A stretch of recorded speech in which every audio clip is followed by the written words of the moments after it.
Clash of Minds mempersembahkan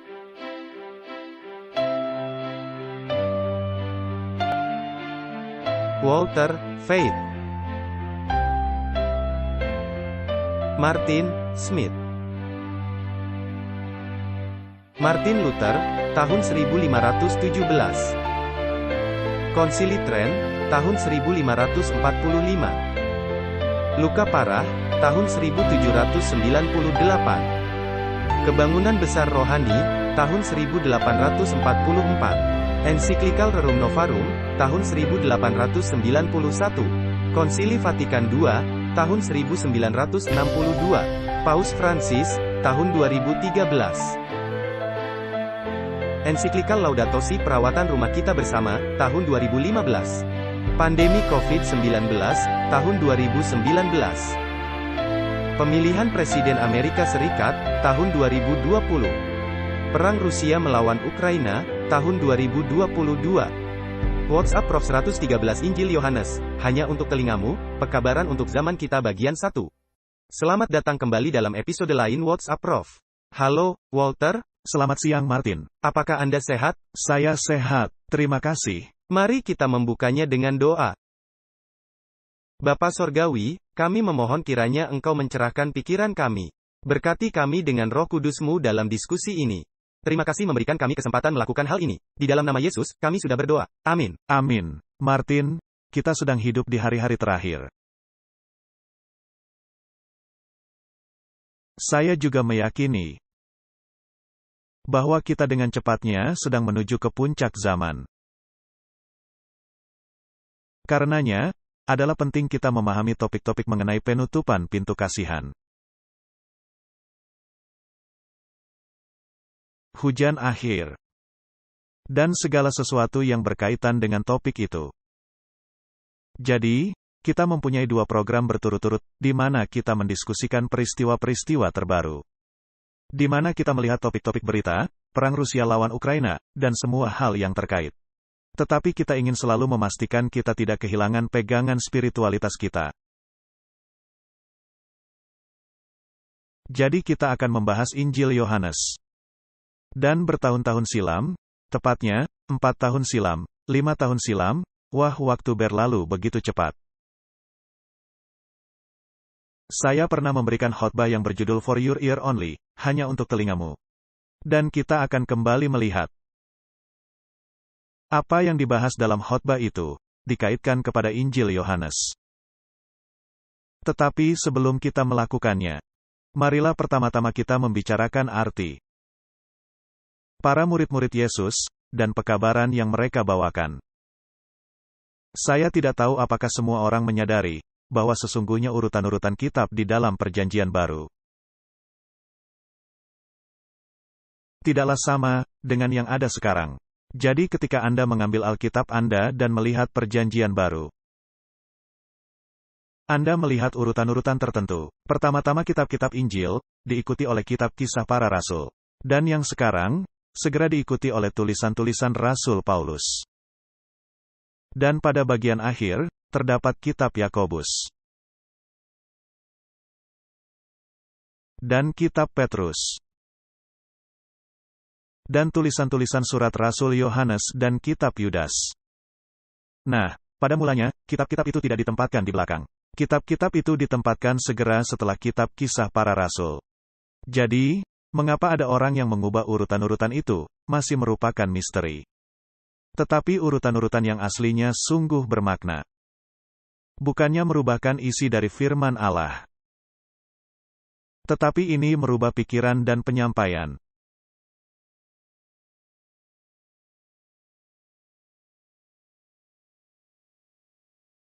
Karena Rasul Paulus adalah seorang ahli teologia, yang membawakan perlambangan-perlambangan.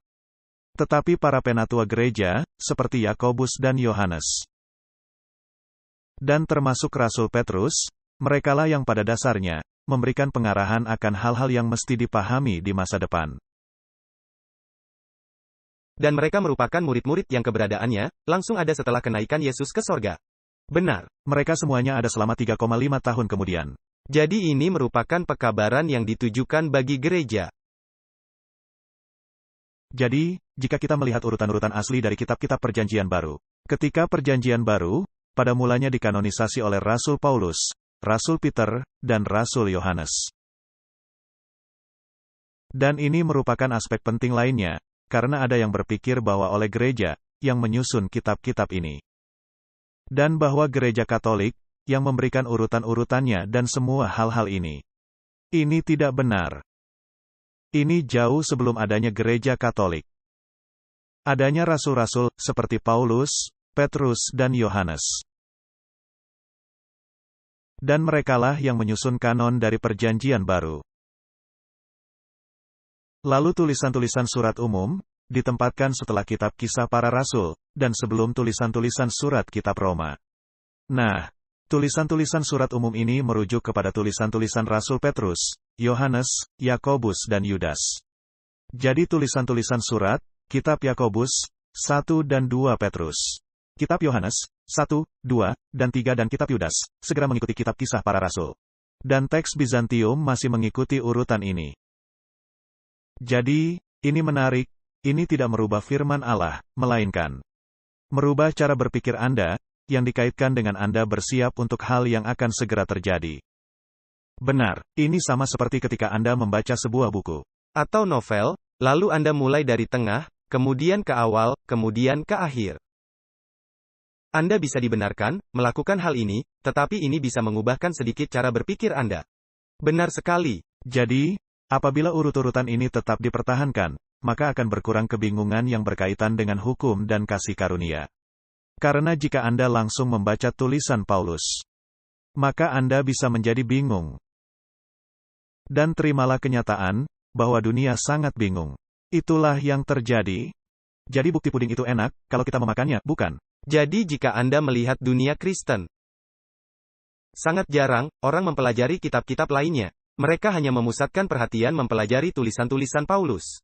Jadi ini menunjukkan, mereka mungkin menjadi bingung. Karena cara Paulus menaruh segala sesuatunya, yang berkaitan dengan hukum. Ya, jika Anda mendapat pernyataan sangat jelas dari para rasul, lalu adanya penjelasan dari tulisan Paulus, maka Anda tidak akan begitu saja kehilangan cara pandang Anda. Jadi, salah satu topik yang sangat penting, ialah penurutan kepada hukum Allah. Karena hukum Allah merupakan standar penghakiman. Dan hukum Allah juga merupakan standar penentuan dosa. Karena dosa adalah pelanggaran hukum. Dan tidak ada pemerintahan di dunia, yang tidak melandaskan sistem keadilannya kepada hukum. Jadi, jika kita meneliti surat-surat Yakobus, dan Petrus dan Yohanes, maka kita bisa melihat, mereka memainkan peranan sangat penting, dalam membawakan topik ini menjadi hal yang utama. Dan sebagai contoh, di dalam kitab Yakobus 1 ayat 25 dikatakan, tetapi barang siapa meneliti hukum yang sempurna, yaitu hukum yang memerdekakan orang, dan ia bertekun di dalamnya, jadi bukan hanya mendengar untuk melupakannya, tetapi sungguh-sungguh melakukannya, ia akan berbahagia oleh perbuatannya. Jadi, Yakobus sangat menekankan kepada penurutan. Dan dia juga menempatkannya seperti mereka kembali menaruh hukum ke tempat yang semestinya, karena para pimpinan gereja telah menyelewengkannya. Ya. Yakobus 2 ayat 9, dikatakan, tetapi, jikalau kamu memandang muka, kamu berbuat dosa. Dan oleh hukum itu menjadi nyata, bahwa kamu melakukan pelanggaran. Di sini terdapat pernyataan yang sangat penting. Dengan kata lain, apa yang dikatakan Yakobus, jangan mendengar perkataan orang-orang. Jangan mendengar perkataan orang-orang Farisi. Melainkan dengarkan apa yang dikatakan oleh firman Allah. Jangan memandang muka. Pemberitaan Injil itu penting.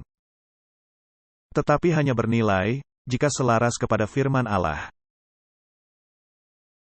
Karena orang-orang begitu melekat kepada orang.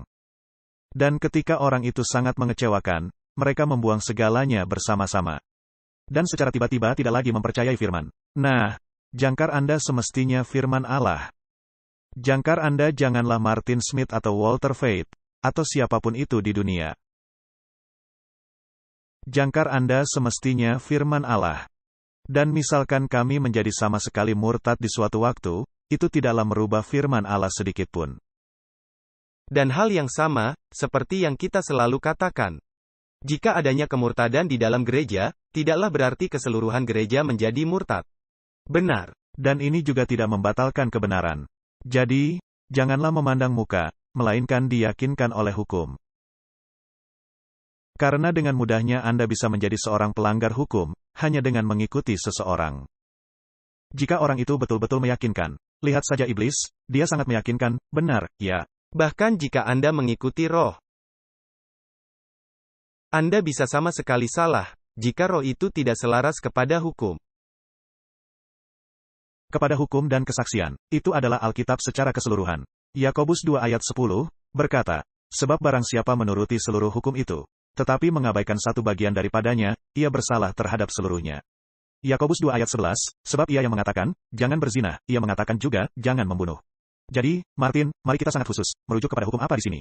10 perintah Allah. 10 perintah Allah, jelas sekali. Jadi jika kamu tidak berzina tetapi membunuh, maka kamu menjadi pelanggar hukum juga. Nah, saya merenungkan hal ini berulang kali. Jika Anda mengingini, itulah yang dilakukan oleh iblis di sorga. Dia mulai dengan melanggar 10 perintah Allah. Iblis mengingini kedudukan Kristus. Jika Anda mengingini, ini berarti Anda melanggar 10 perintah Allah. Jadi, ketika Anda mengingini kedudukan itu, sesungguhnya Anda ingin menempatkan diri Anda di sana, maka sesungguhnya Anda melanggar hukum yang pertama. Jangan ada Allah lain di hadapan hadiratku. Dan itu juga menjadi semacam penyembahan berhala, yakni melanggar hukum kedua. Itu juga merupakan penghujatan kepada Allah, yakni melanggar hukum ketiga. Lalu jika Anda mulai mengganggu-gugat otoritas Allah dan meragukan otoritas Allah, maka berarti Anda melanggar hukum keempat. Dan Allah juga merupakan orang tuanya. Ini berarti melanggar hukum kelima. Akhirnya, Anda menjadi begitu marah, sehingga sesungguhnya, Anda membunuh orang tua Anda. Yang sesungguhnya dilakukan iblis, di kayu salib, yakni membunuh Yesus Kristus. Bahkan sesungguhnya, dia seorang pencipta. Karena itu, dia melanggar hukum keenam. Apakah iblis menciptakan perzinahan spiritual? Ya. Karenanya, apakah dia melanggar hukum ketujuh? Ya. Apakah iblis seorang pendusta dan pencuri? Ya, dari permulaannya. Jadi iblis melanggar hukum ke-8 dan ke-9. Jadi melanggar mulai hukum ke-10, berarti melanggar keseluruhan hukum. Yakobus 2 ayat 12, berkatalah dan berlakulah seperti orang-orang yang akan dihakimi oleh hukum yang memerdekakan orang. Jadi suratan rasul ini, ditempatkan segera setelah kitab Kisah Para Rasul. Ini menjadi landasan atau dasar. Dan ketika Anda membaca suratan Rasul Paulus, hanya karena iman, dan bukan oleh perbuatan, Anda diselamatkan. Maka ini mesti dibaca, di dalam konteks ini. Ya, itulah sebabnya Martin Luther mengatakan, siapa saja yang bisa menyatukan tulisan Yakobus dan tulisan Paulus, dalam pemahaman, mereka bisa berjalan bersama-sama. Akan bisa memahami cara kerja kasih karunia. Ya, jadi ini sangat penting. Dan urutan-urutannya agak disesalkan, karena telah diubahkan, benar, ya. Yakobus 4 ayat 11, saudara-saudaraku, janganlah kamu saling memfitnah. Barang siapa memfitnah saudaranya atau menghakiminya, ia mencela hukum dan menghakiminya. Dan jika engkau menghakimi hukum, maka engkau bukanlah penurut hukum, tetapi hakimnya.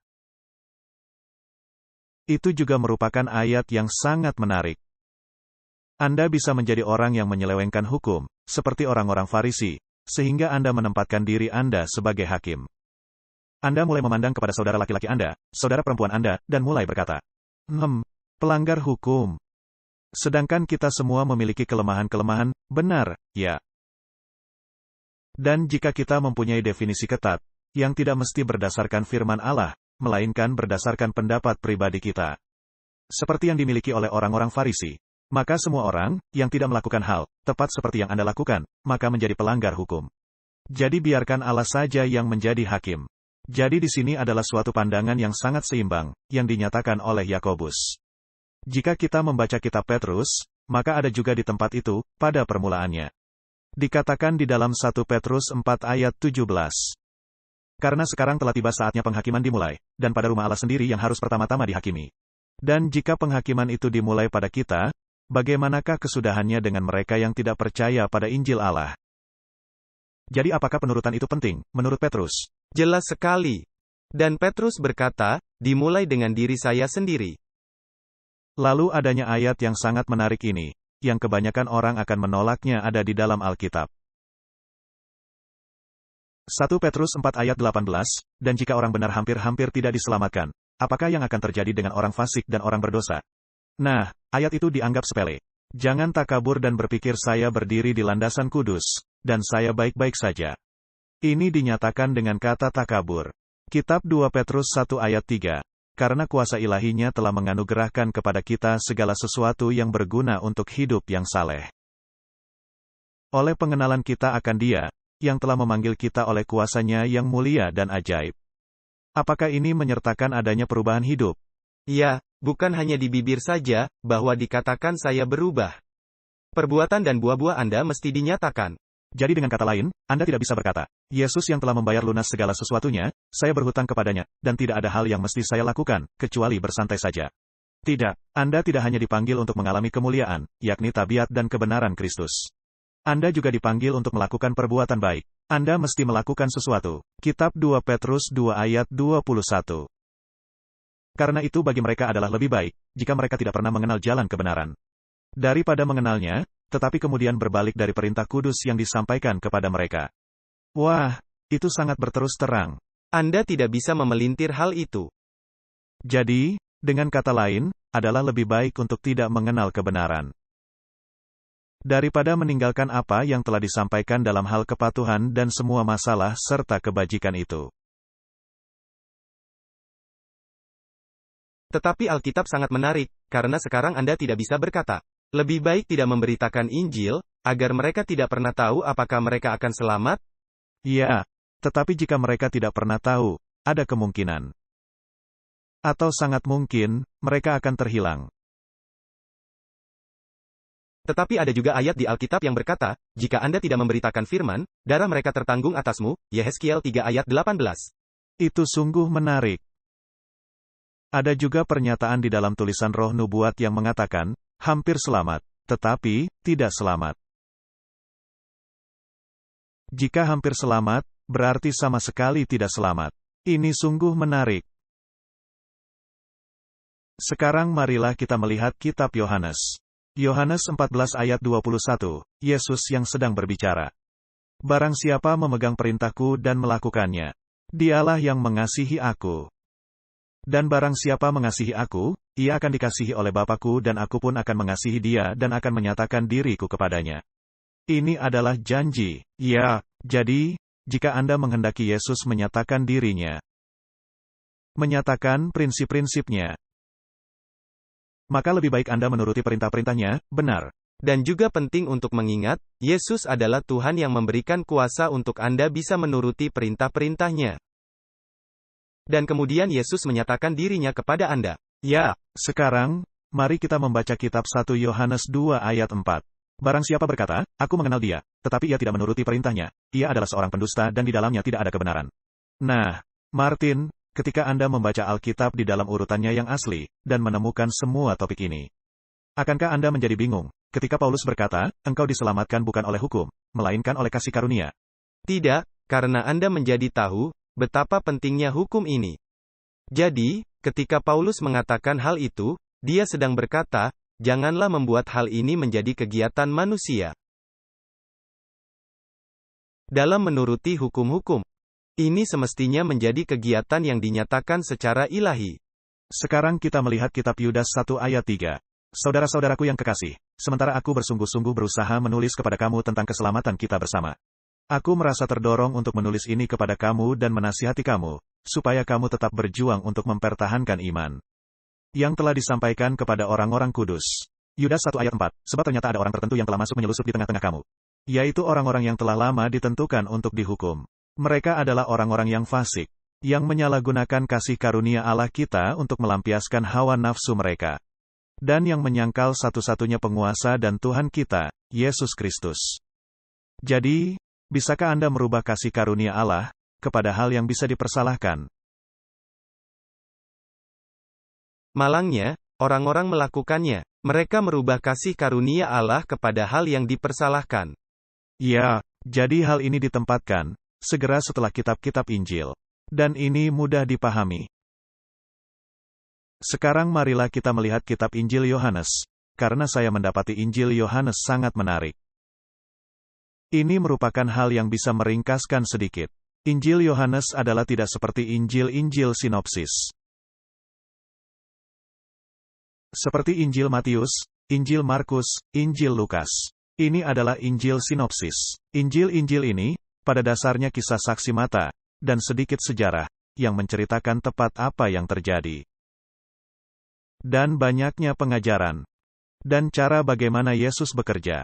Ini didukung oleh 3 kesaksian. Oleh 2 atau 3 saksi, suatu perkara menjadi sah. Tetapi Injil Yohanes, sama sekali berbeda. Karena Injil Yohanes sangat memusatkan kepada pekan terakhir Yesus berada di bumi. Dan yang banyak memuat bagian, yang tidak disebutkan oleh para penulis Injil lainnya. Injil Yohanes tidak menceritakan perumpamaan. Wah, ini sungguh menarik, benar, ya. Injil Yohanes menceritakan 7 perbuatan mukjizat Yesus, dan hanya 2 mukjizat, memberi makan 5.000 orang, dan berjalan di atas laut, ada di kitab-kitab Injil lainnya. Ini menarik, ya. Perbuatan-perbuatan mukjizat, yang diceritakan oleh Yohanes, menyaksikan keilahian Kristus di dalam pengertian yang khusus. Jadi Injil Yohanes memiliki penekanan yang berbeda. Ini memberikan penekanan kepada keilahian Kristus. Dan yang mempunyai pekabaran yang sangat istimewa, bagi orang-orang yang akan menerima. Hujan awal, dan penerapannya, yakni hujan akhir. Mengubah air menjadi air anggur. Membicarakan mengenai pembersihan istimewa. Itu juga merupakan kisah yang sangat menarik di dalam Alkitab. Karena, ketika Yesus mengubah air menjadi air anggur, banyak orang yang menganggap hal ini sebagai izin untuk meminum minuman beralkohol. Yang sama sekali tidak benar. Karena air yang dipakai, diisikan ke dalam wadah yang membersihkan. Di mana mereka melakukan pembersihan secara upacara, mencuci tangan dan mencuci kaki. Yang merupakan pembersihan secara upacara. Jadi, itulah air yang Yesus pakai. Gentong atau tempayan yang ada di luar, dan yang ada kerannya untuk membersihkan tangan dan kaki Anda. Yesus mengisinya dengan air, dan mengubahkannya menjadi air anggur, melambangkan darah Yesus. Jadi, pada dasarnya, apa yang Yesus katakan ialah, akan adanya pembersihan yang lebih tinggi, dari sekedar pembersihan oleh air ini. Dan jika Anda tidak turut serta dalam pembersihan yang lebih tinggi itu, Anda tidak memiliki bagian di dalam Yesus. Jadi ini adalah mukjizat yang sungguh luar biasa, yang bisa dibawa ke level yang membosankan. Jika Anda mengabaikan perlambangannya, dan jika Anda memakai logika Anda, dan sedikit melakukan penelitian. Tempayan-tempayan itu bisa menampung kurang lebih 800 liter air.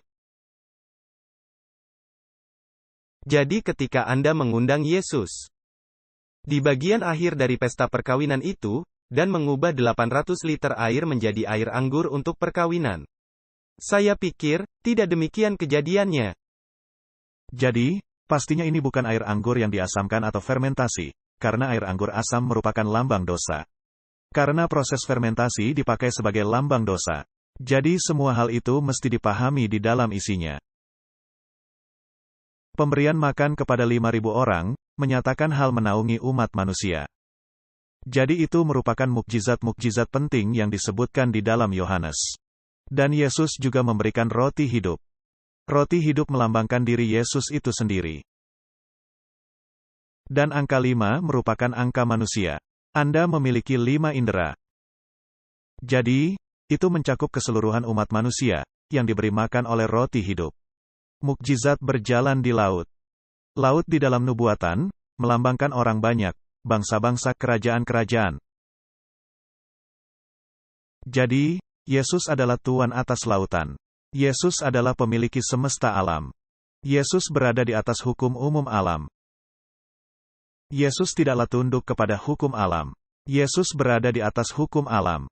Jadi ini adalah bagian dari kekuasaan Yesus, bagian dari keilahian Yesus. Lalu kisah anak laki-laki pejabat kerajaan, merupakan contoh iman yang teguh kepada firman Allah. Jadi di sini ada pejabat kerajaan yang mempercayai dan berkata, "Tidak perlu Tuan datang ke rumah saya. Katakan saja dengan kalimat, maka anak laki-laki saya akan sembuh." Dan ini adalah iman yang tidak luntur. Ini adalah iman yang Yesus minta dari umat-umatnya. Adalah menarik, sangat sering. Orang-orang yang bukan merupakan bagian dari umatnya, seperti para pejabat Romawi dan pimpinan prajurit, merupakan teladan yang sempurna, yang berkaitan dengan iman. Mereka menjalankan iman dengan benar. Ya. Kemudian orang lumpuh di Bethesda dan pengguncangan air, menyinggung hal tahyul dari orang-orang yang mengaku menjadi umat percaya. Kita bisa meneliti topik itu juga.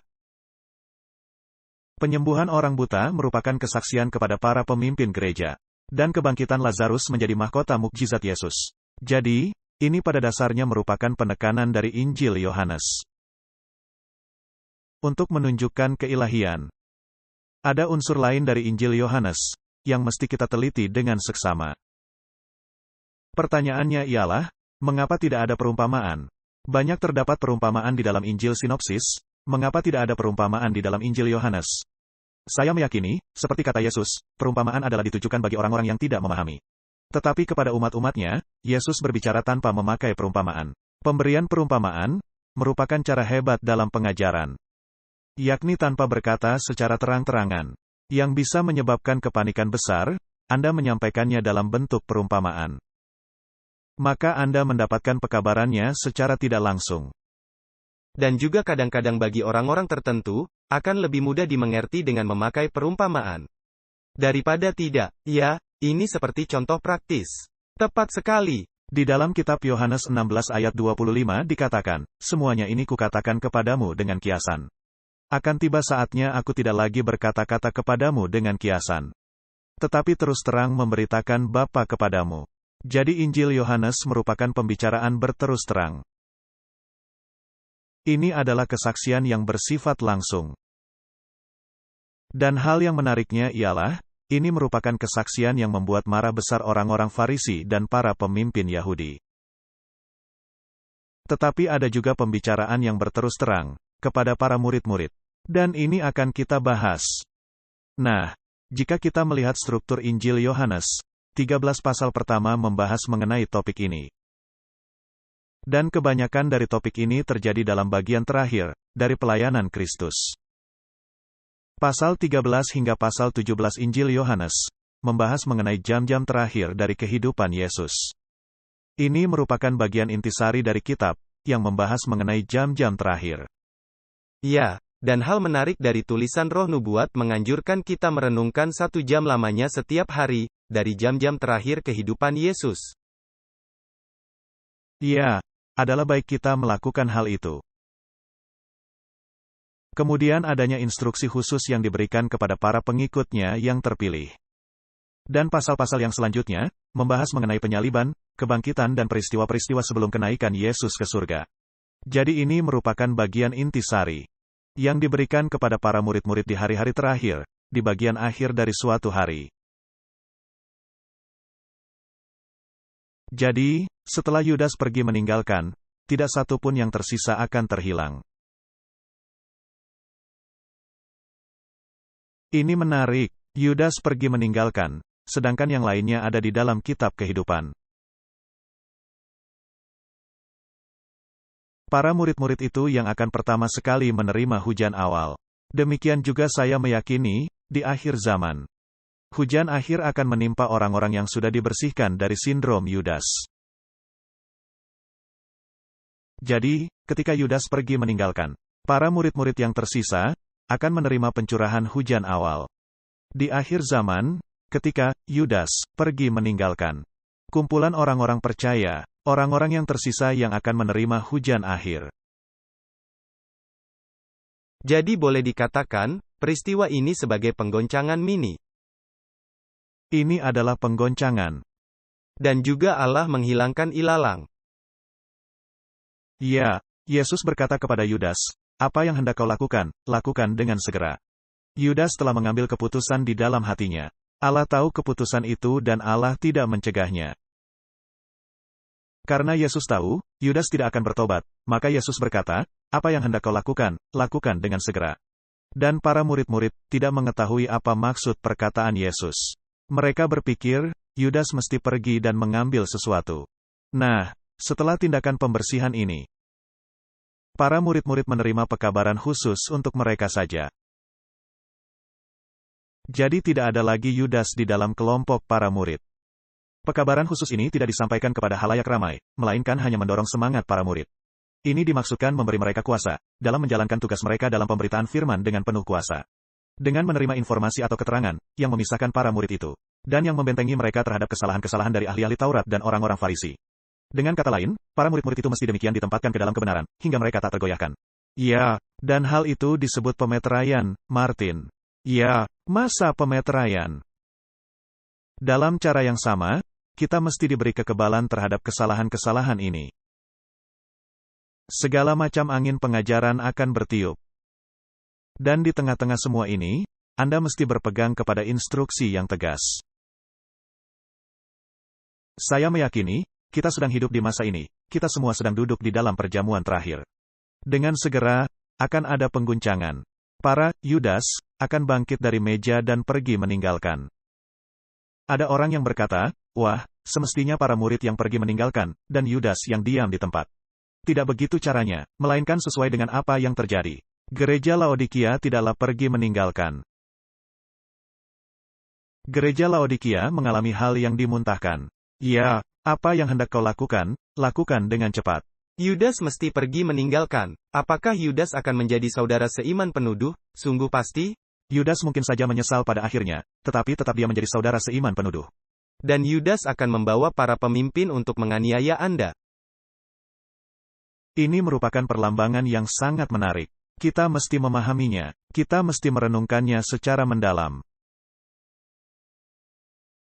Kitab Yohanes 17 ayat 12. Selama aku bersama mereka, aku memelihara mereka dalam namamu. Yaitu namamu yang telah engkau berikan kepadaku. Aku telah menjaga mereka. Dan tidak ada seorang pun dari mereka yang binasa. Selain daripada dia yang telah ditentukan untuk binasa, supaya genaplah yang tertulis di dalam kitab suci. Orang-orang yang menerima hujan awal. Ke-11 murid Yesus itu, tidak satu pun yang terhilang. Ini telah dikatakan, kecuali dia yang telah ditentukan untuk binasa, yaitu prinsip Yudas, dia pergi meninggalkan. Jadi, marilah kita melihat pernyataan dalam tulisan Roh Nubuat, apa yang bisa kita dapatkan ketika mempelajari Injil Yohanes. Ini pernyataan yang mengutip Injil Yohanes. Kita mesti mempelajari firman Allah, dengan menyadari bahwa Allah sedang berbicara secara langsung kepada kita. Adalah penting ketika Anda membaca. Anda mesti memiliki iman, bahwa Anda sedang membaca firman Allah. Itu sangat penting. Saya pikir kita sudah mengatakannya dengan sangat jelas, di episode lalu. Betapa pentingnya firman Allah yang sejati. Itu sungguh sangat penting. Anda mesti meyakini apa yang sedang Anda baca, adalah firman Allah. Dan Anda mesti juga memiliki keyakinan bahwa Allah memeliharakan firman-Nya. Jadi, mari kita baca kutipan ini. Hanyalah orang-orang yang membaca kitab suci, sebagai suara Allah yang berbicara kepada mereka, adalah pelajar yang sejati. Mereka gemetar kepada suara Allah, karena bagi mereka, firman Allah merupakan realitas nyata. Mereka membuka pemahaman mereka bagi instruksi ilahi dan berdoa memohon kasih karunia. Sehingga mereka bisa mendapatkan persiapan bagi pelayanan. Hujan akhir, apakah itu persiapan untuk pelayanan? Tentu saja. Itu merupakan persiapan bagi pekerjaan paling penting, yang bisa dilakukan di bumi ini. Ketika obor ilahi ditempatkan di tangannya, para pencari kebenaran melihat kerapuhan diri mereka sendiri.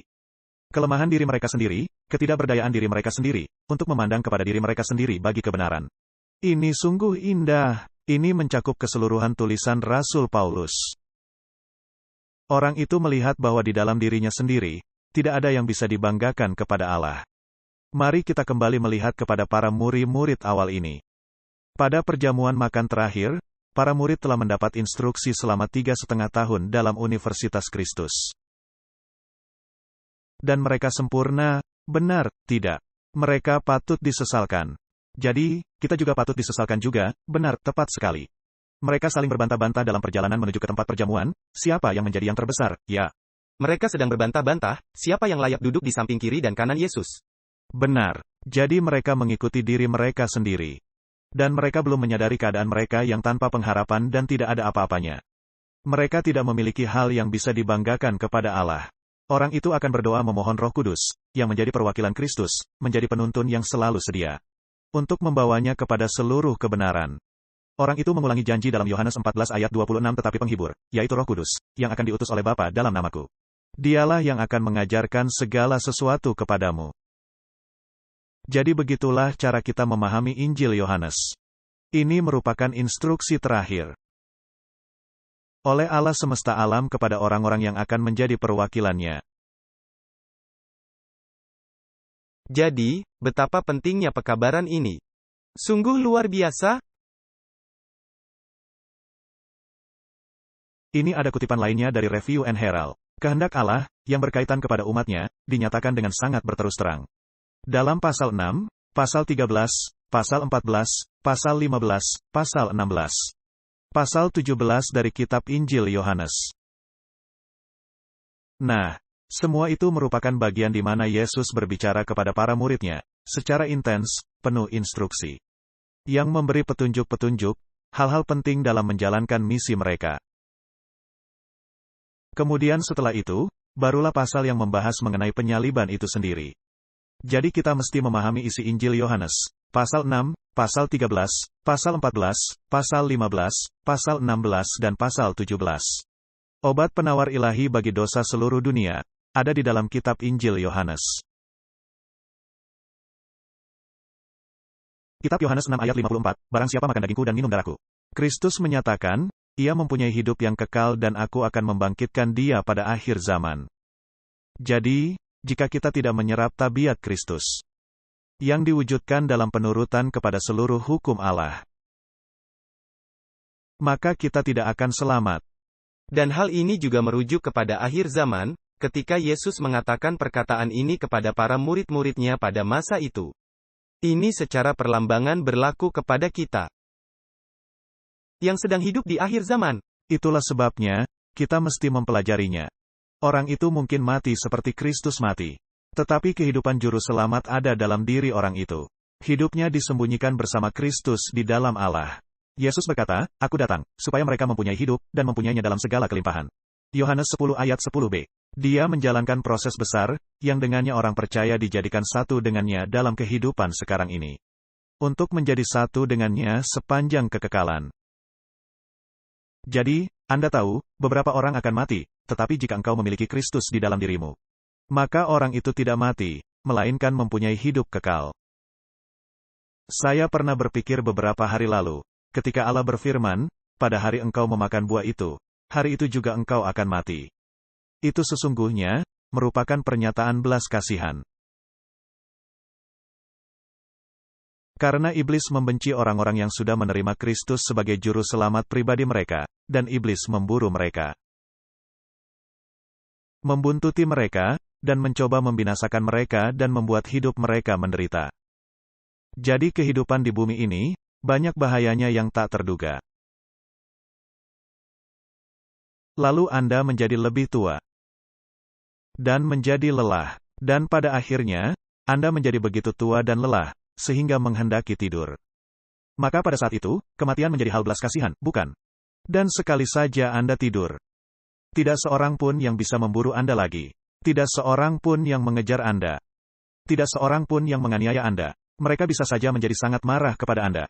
Mereka bisa saja pergi dan menggali tulang belulang Wycliffe, lalu menumbuk dan membakarnya.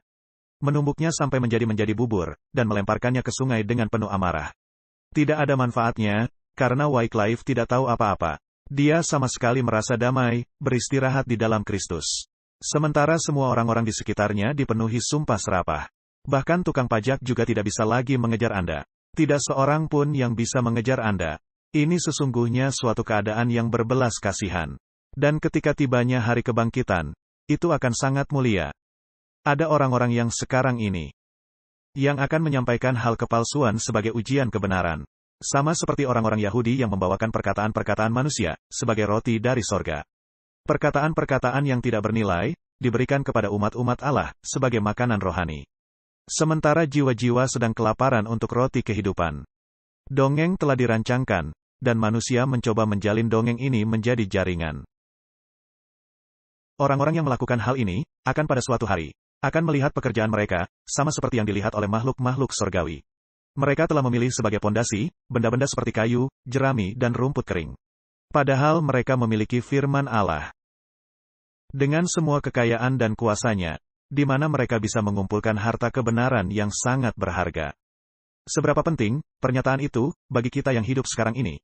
Betul-betul sangat penting. Berapa banyak kepalsuan yang ada, berapa banyak angin pengajaran palsu sedang bertiup? Bahkan di dalam gereja, sekalipun. Dan jika Anda tidak berpaut kepada firman Allah, maka Anda bangkit dan pergi meninggalkan. Ini sama seperti Yudas, yang bangkit dan pergi meninggalkan. Ada pernyataan lainnya, yang berasal dari Review and Herald, makanan yang sedang disiapkan bagi kawanan domba Allah. Akan membuat kemunduran spiritual, kemerosotan dan kematian. Ketika orang-orang yang mengaku mempercayai kebenaran masa kini, menyadari keadaan mereka. Ketika mereka mau menerima firman Allah seperti apa adanya. Ketika mereka tidak mencoba menyelewengkan kitab suci. Mereka akan mengeluarkan dari rumah perbendaharaan hati, hal-hal baru dan lama. Guna memperkuat diri mereka sendiri, dan kepada orang-orang, di mana mereka bekerja bersama-sama. Kita mesti menjadi orang-orang Kristen berdasarkan firman Allah. Ada orang-orang yang berkata, bukan hanya di dalam hati mereka saja, melainkan juga dalam pekerjaan mereka, Tuanku, sedang menunda kedatangannya. Ini juga merupakan masalah besar lainnya. Ingat, hanyalah hamba-hamba yang jahat, yang berkata, Tuanku sedang menunda kedatangannya. Karena kedatangan Kristus, telah dari dulu diramalkan, mereka berkesimpulan adanya kesalahan, yang berkaitan dengan hal itu. Kitab Habakuk 2 ayat 3-4, sebab penglihatan itu masih menanti saatnya, tetapi ia bersegera menuju kesudahannya dengan tidak menipu. Apabila berlambat-lambat, nantikanlah itu, sebab itu sungguh-sungguh akan datang dan tidak akan bertangguh. Pekabaran itu tidak akan ditunda, melewati masa, agar diberitakan kepada semua bangsa, suku, bahasa dan kaum. Mestikah kita, yang menyatakan diri sebagai para pelajar nubuatan, melupakan, bahwa panjang sabar Allah kepada orang-orang jahat, masih merupakan bagian dari rencana besar dan berbelas kasihan, di mana Allah menghendaki keselamatan semua jiwa-jiwa. Akankah kita didapati, bersama-sama kelompok, yang telah berhenti bekerja sama dengan Allah, dan yang berkata, Tuanku, menunda kedatangannya. Martin, saya berharap, kita tidak jatuh dalam perangkap itu. Melainkan kita terus berkata, Tuhan akan segera datang, dengan segera. Kedatangannya sudah di ambang pintu. Dan itulah sebabnya, kita mesti memiliki keseimbangan. Kita mesti memiliki keseimbangan, dengan segala perkara yang sedang terjadi di dunia, dengan menunjukkan, kita sudah di ambang pintu. Dengan hal yang menjadi benteng penguat kerohanian. Yang kita perlukan, guna mengetahui, kapan Tuhan kita, sudah di ambang pintu. Betul sekali, saya pikir, sudah saatnya sekarang kita mendalami kitab Injil Yohanes. Ya, dengan pasal-pasal yang tadi kita sebutkan. Juga kita secara singkat akan meninjau pasal-pasal lainnya. Jadi, ketika kita membaca kitab Injil Yohanes, maka dengan segera kita melihat apa yang menjadi beban bagi Yohanes. Dan Injil Yohanes, seperti yang sudah berulang-ulang kita katakan, dimulai dengan, pada mulanya. Kitab lain apa, yang mulai dengan kalimat itu, Martin? Kitab Kejadian. Saya sangat suka dengan kaitan kecil yang kita temukan. Pada mulanya adalah firman, firman itu bersama-sama dengan Allah dan firman itu adalah Allah. Yohanes 1 ayat 1. Kemudian dibicarakan mengenai saksi, dan saksi itu adalah Yohanes Pembaptis. Dan Yohanes Pembaptis bersaksi, dan di dalam ayat Yohanes 1 ayat 11, yang merupakan awal dari alinea yang baru, dikatakan, ia datang kepada milik kepunyaannya, tetapi orang-orang kepunyaannya itu tidak menerimanya. Yohanes 1 ayat 12, tetapi semua orang yang menerimanya diberinya kuasa supaya menjadi anak-anak Allah, yaitu mereka yang percaya dalam namanya. Yohanes 1 ayat 13, orang-orang yang diperanakan bukan dari darah atau dari daging, bukan pula secara jasmani oleh keinginan seorang laki-laki, melainkan dari Allah. Jadi janganlah kita menjadi takabur. Kita selamat, karena Allah yang memanggil kita. Karena kita semua telah sesat. Dan Allah lah yang memanggil kita kembali. Jadi semua kehormatan dan kemuliaan, berpulang kepada Allah. Yohanes 1 ayat 14, firman itu telah menjadi manusia, dan diam di antara kita, dan kita telah melihat kemuliaannya. yaitu kemuliaan yang diberikan kepadanya sebagai anak tunggal Bapa, penuh kasih karunia dan kebenaran. Ini adalah tulisan Yohanes, yang merupakan salah satu anak-anak guru. Apa yang mengubahkan dia? Hanya kebaikan Yesus. Ya, Yohanes melihat kemuliaan Yesus. Keilahian Yesus. Yohanes melihat bahwa Yesus itu Allah. Yohanes melihat Yesus itu Allah. Tapi apakah yang Yohanes lihat? Apakah dia melihat Yesus dengan terang dan kemuliaan yang bersinar? Ya, memang dia melihat sekali, di gunung pemuliaan. Yohanes melihat makhluk yang bersinar terang dengan kemuliaannya. Tetapi apa yang dia alami, sebelum peristiwa itu, dan sebelum tabiatnya diubahkan? Yohanes melihat seorang yang berasal dari keadaan miskin. Dia melihat seorang yang tidak berpura-pura. Dia melihat seorang yang baik hati. Dia melihat seorang yang lemah lembut. Dia melihat seorang yang memiliki sifat sabar yang sangat luar biasa. Dia melihat seorang yang menderita.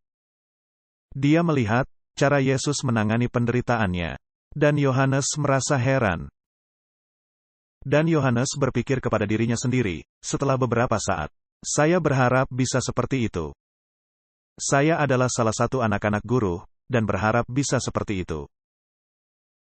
Jadi apa yang Yohanes lihat adalah tabiat Kristus. Ya, dan Yohanes juga melihat kerendahan hati Yesus. Karena jika dia seorang anak guru, kerendahan hati tidak menjadi sifat baiknya. Dia selalu naik darah, dan tidak sabar. Saya bisa merasakannya. Apakah Anda cepat naik darah, Martin? Ya, dan juga perawakan saya yang pendek. Jadi, apakah Tuhan memberi Anda istri, untuk menyelesaikan masalah kurang sabar Anda? Ya, Tuhan memberi saya istri yang memahami saya. Wah, malangnya istri Anda. Yohanes 1 ayat 15, Yohanes memberi kesaksian tentang dia dan berseru, katanya, inilah dia, yang kumaksudkan ketika aku berkata. Kemudian daripadaku akan datang dia yang telah mendahului aku, sebab dia telah ada sebelum aku. Jadi siapa yang lebih tua, Yohanes atau Yesus? Yohanes. Yohanes lebih tua 6 bulan dari Yesus. Ya, tetapi Yohanes berkata, Yesus sudah ada sebelum dia ada. Jadi, pastinya Yohanes mengakui sesuatu. Benar, ya. Yohanes 1 ayat 16, karena dari kepenuhannya kita semua telah menerima kasih karunia demi kasih karunia. Yohanes 1 ayat 17, sebab hukum Taurat diberikan oleh Musa. Tetapi kasih karunia dan kebenaran datang oleh Yesus Kristus. Jadi pada dasarnya, apa yang dikatakannya ialah, hukum, yakni kitab-kitab Musa, Pentateuch, melambangkan Yesus, dan apa yang Yesus akan lakukan bagi kita. Tetapi realitasnya atau substansinya diwujudkan di dalam Kristus. Indah, bukan, ya? Jadi pada dasarnya Yohanes pasal 1 membahas mengenai siapa itu Kristus, yakni Allah. Lalu dalam Yohanes 1 ayat 35 dikatakan, pada keesokan harinya, Yohanes berdiri, di situ pula dengan 2 orang muridnya. Dan ketika ia melihat Yesus lewat, ia berkata, lihatlah anak domba Allah. Yohanes 1 ayat 37, kedua murid itu mendengar apa yang dikatakannya itu, lalu mereka pergi mengikut Yesus. Yohanes 1 ayat 38, tetapi Yesus menoleh ke belakang. Ia melihat bahwa mereka mengikut dia lalu berkata kepada mereka, apakah yang kamu cari? Kata mereka kepadanya, Rabi, artinya, guru. Di manakah engkau tinggal? Yohanes 1 ayat 39, ia berkata kepada mereka, marilah dan kamu akan melihatnya. Mereka pun datang dan melihat di mana ia tinggal dan hari itu mereka tinggal bersama-sama dengan dia. Waktu itu kira-kira pukul 4. Yohanes 1 ayat 40, salah seorang dari keduanya yang mendengar perkataan Yohanes lalu mengikut Yesus adalah Andreas, saudara Simon Petrus. Yohanes 1 ayat 41, Andreas mula-mula bertemu dengan Simon, saudaranya, jadi ini terus berlanjut. Orang ini bertemu dengan orang itu, dan akhirnya mereka bertemu dengan yang lainnya. Lalu mereka menemukan Nathanael, jadi terus berlanjut. Jadi mereka datang, melalui kesaksian dari seseorang melalui apa yang mereka lihat, melalui apa yang dilihat Yohanes, akhirnya mereka datang kepada Kristus. Yohanes 1 ayat 39, Yesus berkata kepada mereka, marilah dan kamu akan melihatnya. Jadi, Yesus tidak memberitahu apapun kepada mereka. Tidak, datang saja, dan lihat buat dirimu sendiri. Jadi itu adalah beban atau isi dari kitab Yohanes pasal 1. Kita hanya ingin menyoroti instruksi atau perintah Yesus. Yang penting bagi zaman kita, Jadi kita tidak akan melakukan studi ayat demi ayat kepada kitab Yohanes ini. Lalu dalam Yohanes pasal 2 ada pembersihan. Mengubahkan air menjadi air anggur. Nah, kita sudah membahasnya. Jadi itu merupakan pekabaran yang sangat penting.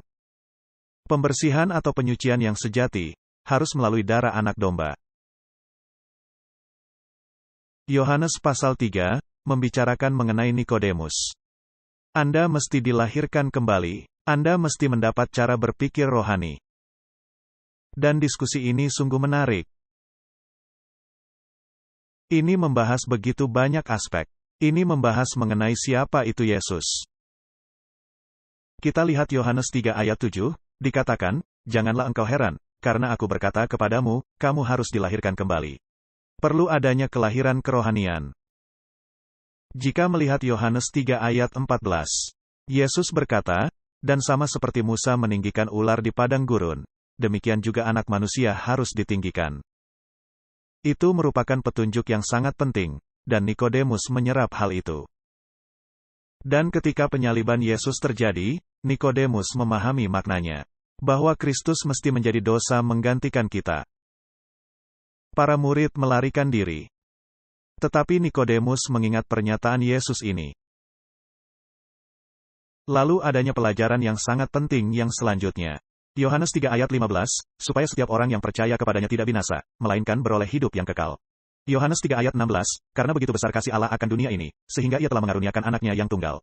Supaya setiap orang yang percaya kepadanya tidak binasa, melainkan beroleh hidup yang kekal.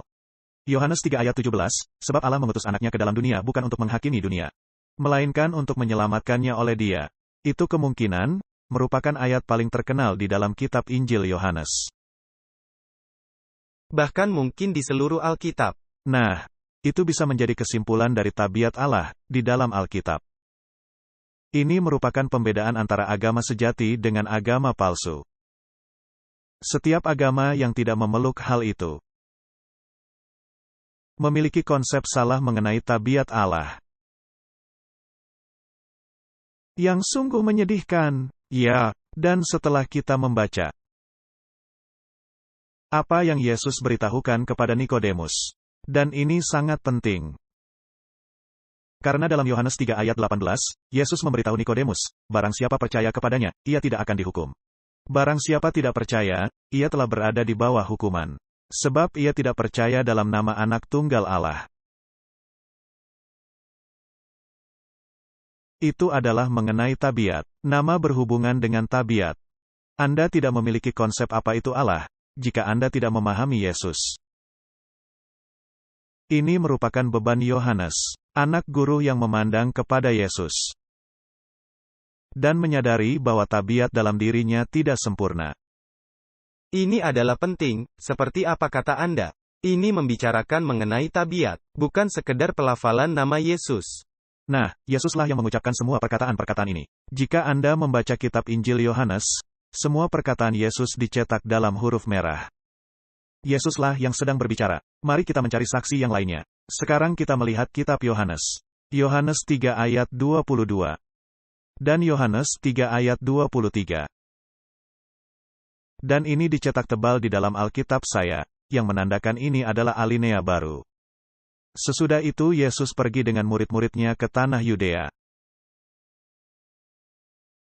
Dan ia diam di sana bersama-sama mereka dan membaptis. Akan tetapi Yohanes pun membaptis juga di Ainon, dekat Salim, sebab di situ banyak air, dan orang-orang datang ke situ untuk dibaptis. Sebab pada waktu itu Yohanes belum dimasukkan ke dalam penjara. Lalu hal yang menarik di dalam Yohanes 3 ayat 25, yang merupakan alinea baru. Maka timbullah perselisihan di antara murid-murid Yohanes dengan seorang Yahudi tentang penyucian. Ini menarik. Karena Yesus baru saja menjelaskan kepada Nikodemus, bagaimana seseorang itu disucikan. Anda mesti dilahirkan baru. Dan penyucian ini bukanlah suatu hal yang dilakukan melalui perbuatan ritual, melainkan melalui darah Kristus. Maka timbullah perselisihan ini, dan mereka meminta penjelasan Yohanes Pembaptis. Nah, Yohanes Pembaptis tidaklah memberikan detil dan apa yang mesti mereka lakukan, berapa banyak kali penyucian, dan hal-hal seperti ini. Melainkan dia memberikan kesaksian, di bawah kuasa penuh Roh Kudus. Lalu dalam Yohanes 3 ayat 30, dalam merujuk kepada Kristus, ia harus makin besar, tetapi aku harus makin kecil. Yohanes 3 ayat 31, siapa yang datang dari atas adalah di atas semuanya, siapa yang berasal dari bumi, termasuk pada bumi. Dan berkata-kata dalam bahasa bumi, siapa yang datang dari sorga adalah di atas semuanya. Yohanes 9 ayat 32, ia memberi kesaksian tentang apa yang dilihatnya dan yang didengarnya, tetapi tak seorang pun yang menerima kesaksiannya itu. Sungguh menarik, jadi di sini, Yohanes mengatakan, bahwa Yesus berasal dari sorga. Dan bahwa Yesus adalah di atas semuanya, dan memiliki pengetahuan lengkap mengenai Allah, karena Yesus sendiri adalah Allah. Kemudian dia berkata, tetapi tak seorang pun yang menerima kesaksiannya itu. Jadi, jika Roh tidak meyakinkan Anda tidak bisa mencapainya. Engkau harus dilahirkan kembali. Saya perlu menyebutkan, agar tidak terjadi kebingungan di sini. Yohanes yang sedang berkata-kata di sini adalah Yohanes Pembaptis. Ya, bukan Yohanes yang menuliskan Injil. Benar. Bukanlah Yohanes yang menuliskan Injil, yang sedang berkata-kata di sini, melainkan dia sedang mengutip Yohanes Pembaptis. Ingatlah, bahwa mereka adalah murid-murid Yohanes Pembaptis. Dan di sini Yohanes menuliskan hal menarik, di dalam Yohanes 3 ayat 34. Sebab siapa yang diutus Allah, dialah yang menyampaikan firman Allah. Karena Allah mengaruniakan rohnya dengan tidak terbatas. Yohanes 3 ayat 35, Bapa mengasihi anak dan telah menyerahkan segala sesuatu kepadanya. Yohanes 3 ayat 36, barang siapa percaya kepada anak, ia beroleh hidup yang kekal. Tetapi barang siapa tidak taat kepada anak, ia tidak akan melihat hidup. Melainkan murka Allah tetap ada di atasnya. Ini adalah kesaksian yang sangat luar biasa oleh Yohanes Pembaptis. Karena dia menyatakan betapa pentingnya untuk memiliki iman, tanpa melihat. Nah, segera setelah percakapan ini, di Yohanes pasal 3, di mana ada kesaksian Yesus kepada Nikodemus. Dan Anda mendapat konfirmasi dari saksi itu oleh Yohanes Pembaptis. Di Yohanes pasal 4, ada kisah mengenai perempuan di sumur, yang di Samaria. Jadi, bergeser dari umat-umat Allah, dan perwakilan mereka, yaitu Nikodemus, dan orang-orang yang sedang mendengarkan pekabaran Yohanes Pembaptis. Anda bergeser kepada orang-orang Samaria yang disisihkan.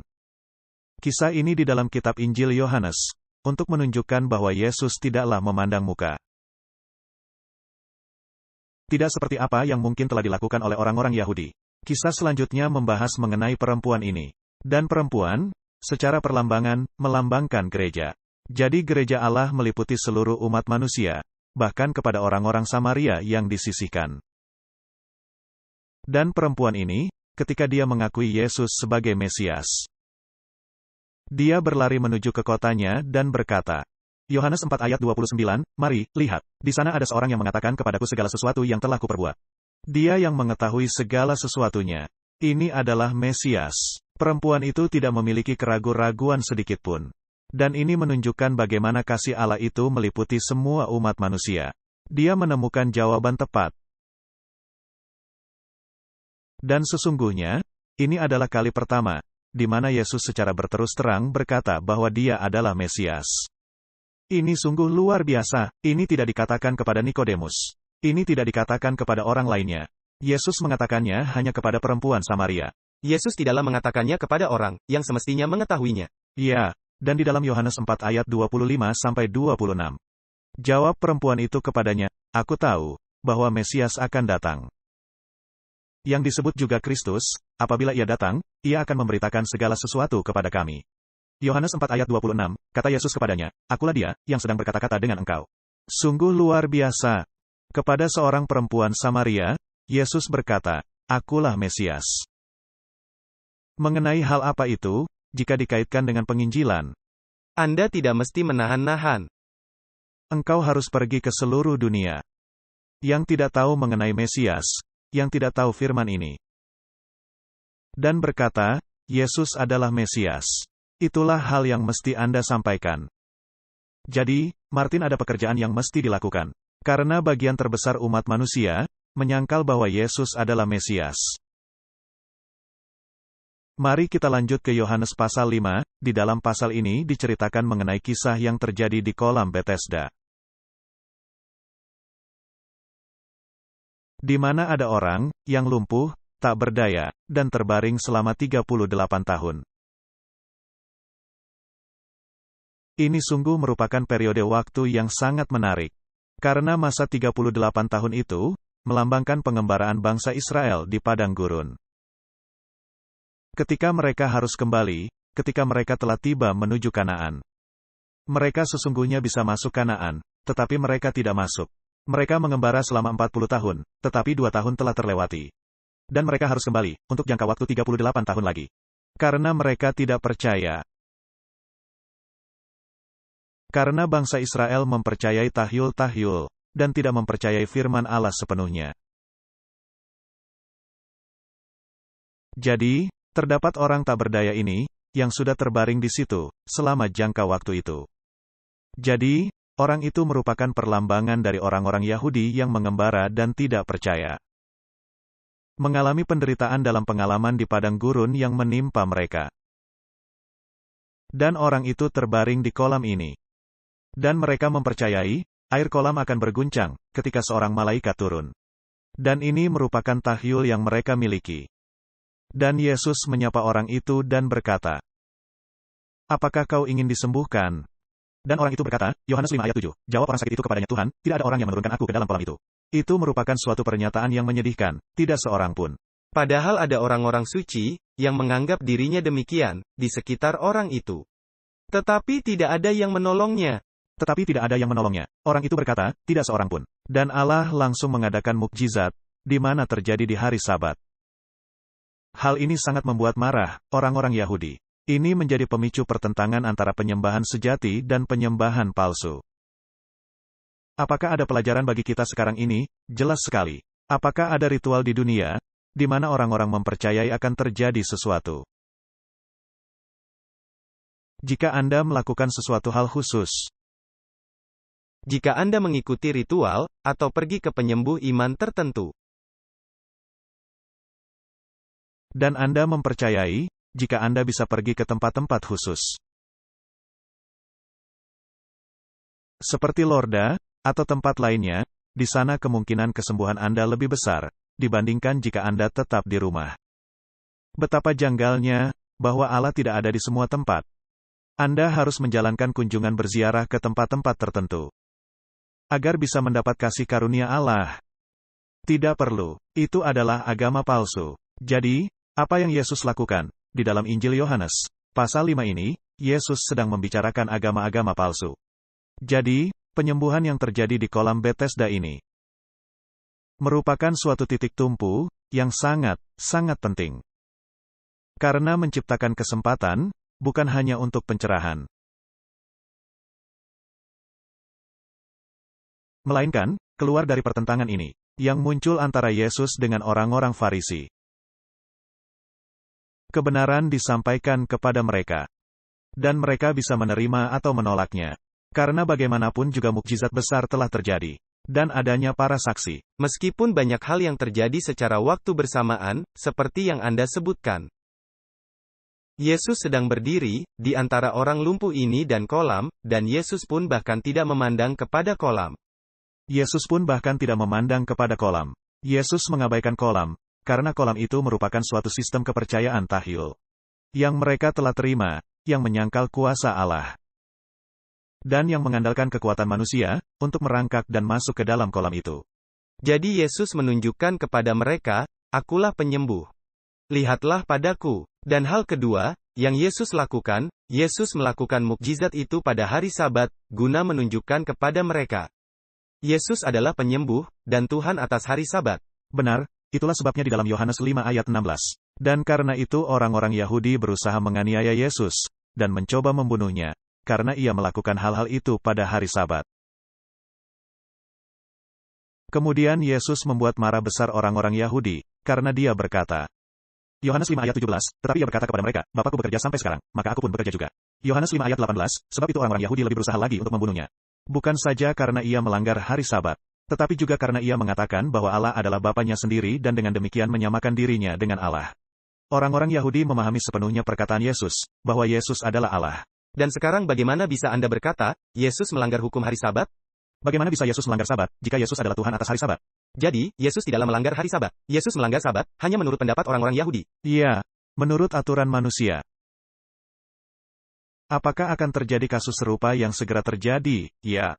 Akankah terjadi hukum buatan manusia, yang sangat bertentangan kepada hukum Allah? Dan berani menjatuhkan hukuman mati kepada seseorang, yang tidak menuruti aturan manusia.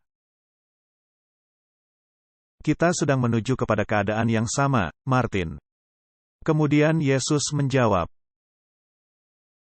Yohanes 5 ayat 19, Aku berkata kepadamu, sesungguhnya anak tidak dapat mengerjakan sesuatu dari dirinya sendiri, jikalau tidak ia melihat Bapa mengerjakannya. Sebab apa yang dikerjakan Bapa, itu juga yang dikerjakan anak. Mereka memiliki kekuasaan yang sama, otoritas yang sama. Mereka memiliki cara berpikir yang sama. Lalu dalam Yohanes 5 ayat 20, lalu lanjut Yesus, sebab Bapa mengasihi anak dan ia menunjukkan kepadanya segala sesuatu yang dikerjakannya sendiri. Bahkan ia akan menunjukkan kepadanya pekerjaan-pekerjaan yang lebih besar lagi daripada pekerjaan-pekerjaan itu, sehingga kamu menjadi heran. Nah, sekarang Yesus membicarakan mengenai pekerjaan-pekerjaannya. Ini hanya sekedar saksi. Suatu mukjizat sangat luar biasa. Yohanes 5 ayat 21, sebab sama seperti Bapa membangkitkan orang-orang mati dan menghidupkannya, demikian juga anak menghidupkan barang siapa yang dikehendakinya. Yohanes 5 ayat 22, Bapa tidak menghakimi siapapun, melainkan telah menyerahkan penghakiman itu seluruhnya kepada anak. Yohanes 5 ayat 23, supaya semua orang menghormati anak sama seperti mereka menghormati Bapa. Barang siapa tidak menghormati anak, ia juga tidak menghormati Bapa, yang mengutus dia. Anda hanya bisa menghampiri Bapa, hanya melalui Kristus. Dan di dalam Kristus, merupakan satu-satunya alat, di mana Anda bisa memahami Bapa. Jika Anda melihat anak, Anda telah melihat Bapa. Selanjutnya, Yohanes 5 ayat 24, Aku berkata kepadamu, sesungguhnya barang siapa mendengar perkataanku dan percaya kepada Dia yang mengutus aku. Ia mempunyai hidup yang kekal dan tidak turut dihukum. Sebab ia sudah pindah dari dalam maut ke dalam hidup. Ini adalah khotbah teologia, mengenai keselamatan. Dan kepada siapa, Yesus memberikannya, kepada para pemimpin. Jadi, pertentangan ini dibawakan, untuk membawa realita teologia, dan suatu ceramah kepada orang-orang Yahudi, kepada para pemimpin. Bagaimana reaksi para pemimpin Yahudi? Mereka sangat marah. Lalu Yesus menegaskan, bahwa dialah kebangkitan dan hidup, dengan berkata, Yohanes 5 ayat 25. Sesungguhnya saatnya akan tiba dan sudah tiba, bahwa orang-orang mati akan mendengar suara anak Allah. Dan mereka yang mendengarnya, akan hidup. Yohanes 5 ayat 26 sebab sama seperti Bapa mempunyai hidup dalam dirinya sendiri. Demikian juga diberikannya anak mempunyai hidup dalam dirinya sendiri. Yohanes 5 ayat 27, dan ia telah memberikan kuasa kepadanya untuk menghakimi, karena ia adalah anak manusia. Anak manusia, adalah gelar, yang Anda bisa temui di dalam kitab Daniel. Daniel 7 ayat 13, Aku melihat seorang seperti anak manusia, datanglah ia kepada yang lanjut usianya itu. Ini adalah adegan penghakiman, yang terjadi di sorga. Jadi dua gelar ini, anak Allah, dan anak manusia, adalah hal khusus bagi Kristus. Ya. Yohanes 5 ayat 28, Janganlah kamu heran akan hal itu, sebab saatnya akan tiba, bahwa semua orang yang di dalam kuburan akan mendengar suaranya. Yohanes 5 ayat 29, dan mereka yang telah berbuat baik akan keluar dan bangkit untuk hidup yang kekal. Tetapi mereka yang telah berbuat jahat akan bangkit untuk dihukum. Jadi, Yesus sedang memberi mereka suatu pelajaran teologia. Dan ini sangat membuat marah orang-orang Saduki, yang tidak mempercayai kebangkitan. Jadi Yesus menunjukkan perkataannya kepada semua orang yang ada. Jadi, apakah kita sekarang ini, mempunyai agama yang serupa? Mereka mungkin tidak mempercayai kebangkitan, melainkan kepada reinkarnasi atau penjelmaan kembali. Ini merupakan teologi yang terbaik. Ini menceritakan posisi atau kedudukan anak. Ini menceritakan semua penghakiman sudah diserahkan kepada anak. Ini menceritakan bahwa kuasa kebangkitan, ada di dalam firman-Nya. Bahwa Kristus akan membangkitkan mereka di akhir zaman. Dan adanya dua macam kebangkitan. Di dalam pasal ini, tidak dijelaskan adanya pemisahan oleh masa 1000 tahun. Tetapi nanti di dalam kitab Wahyu, kita akan juga memahami hal itu. Nah, kalau kita membaca Yohanes 5 ayat 31, kalau aku bersaksi tentang diriku sendiri, maka kesaksianku itu tidak benar. Karena diperlukan lebih dari satu saksi. Nah, ini sangat penting. Yohanes 5 ayat 32, ada yang lain yang bersaksi tentang aku. Dan aku tahu, bahwa kesaksian yang diberikannya tentang aku adalah benar. Yohanes 5 ayat 33, kamu telah mengirim utusan kepada Yohanes dan ia telah bersaksi tentang kebenaran. Yohanes 5 ayat 34, tetapi aku tidak memerlukan kesaksian dari manusia, namun aku mengatakan hal ini, supaya kamu diselamatkan. Yohanes 5 ayat 35, ia adalah pelita yang menyala dan yang bercahaya dan kamu hanya mau menikmati seketika saja cahayanya itu. Jadi, saksi itu hanya memberikan mukjizat yang dahsyat. Dia membawakan kesaksian atas dirinya sendiri kepada mereka, dan dia berkata, baiklah, kalian tidak mau menerima kesaksian aku, bahwa aku adalah jalan, dan kebenaran, dan hidup. Aku adalah orang yang memiliki kuasa kebangkitan di tanganku. Karena Bapa dan aku adalah satu. Kami adalah Allah. Mereka mengakui Yesus telah mengatakan hal itu. Sekarang Yesus membawakan kesaksian Yohanes.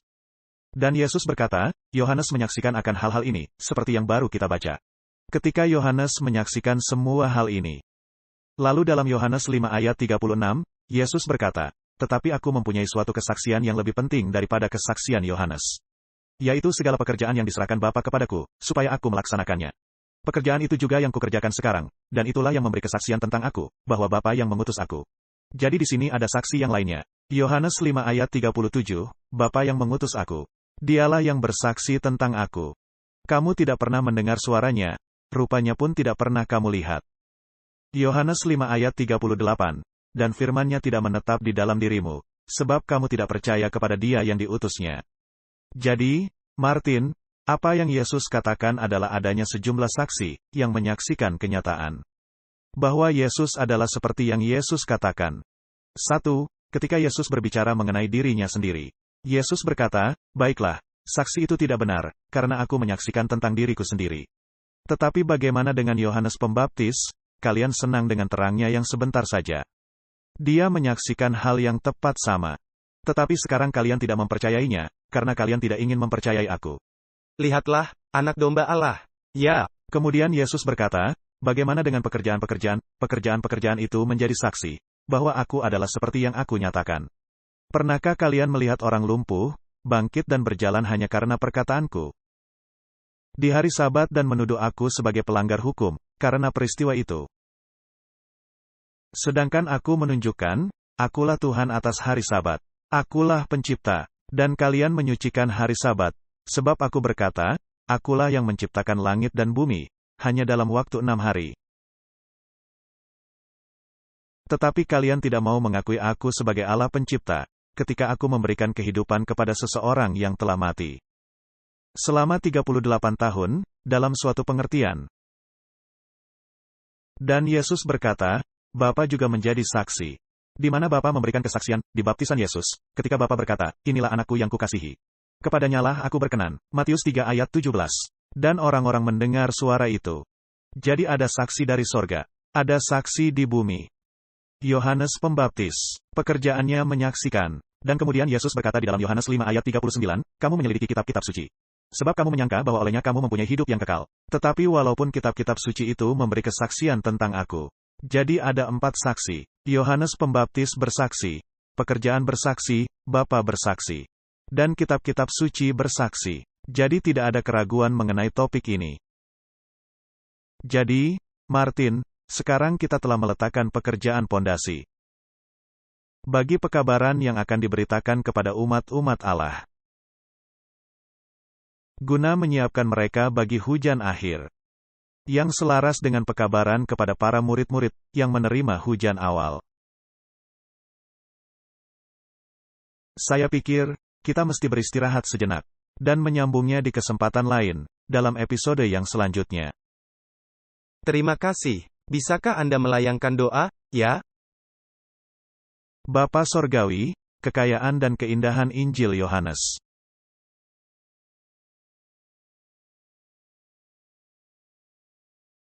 Yang memiliki 4 saksi besar ini, yang menyaksikan kebenaran ini. Yang bahkan belum memasukkan kesaksian dari para murid, di tahapan ini. Mempersiapkan panggung, untuk hal yang akan menimpa. Kiranya kami boleh menyerap firman ini, dan membuatnya menjadi milik kami sendiri. Mempercayainya dengan sepenuh-penuh hati dan pikiran kami, karena kesaksiannya adalah benar, berdasarkan para saksi. Dan kiranya kami boleh siap, ketika waktunya tiba. Ketika pertentangan terakhir itu terjadi. Ini adalah doa kami. Di dalam nama Yesus, kami sudah berdoa. Amin. Diproduksi oleh Clash of Minds.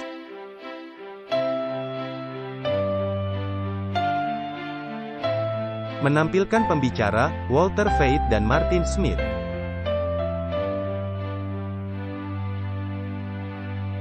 Terima kasih kepada semua pihak yang telah dengan limpahnya mendukung dengan dorongan semangat, doa dan sumbangan finansial.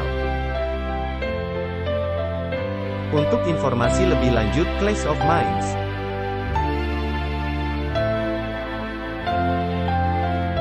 Semua ini tidak mungkin terlaksana, tanpa kasih karunia dan berkat dari Tuhan kita, Yesus Kristus, yang patut dipuji dan dimuliakan.